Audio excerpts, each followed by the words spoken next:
Jonathan here with Darrow Kia Madison.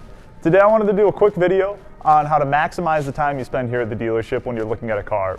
So, depending on your situation and what you're looking to accomplish, you'll need different things. If you're just going to pay for the car, all you need is a check and a driver's license, and that's it. If you intend to finance the vehicle, on top of that you just need an insurance card, depending on your credit situation.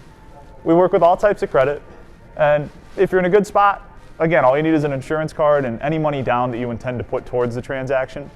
If credit's in a building spot, then we may need different things that a bank asks for, like proof of income, proof of address, and some other stipulations as well. So if you are in a spot where credit's in a building phase, then it will make your time more efficient here if you come armed with those items. So that's just a quick rundown of things that you might want to bring with you to make best use of your time. And also, you can check out our inventory before coming here and see everything on the lot on our website. However, if you don't see what you're looking for on our website, doesn't mean we can't get it. We might have it on the way in and showing up in a few days.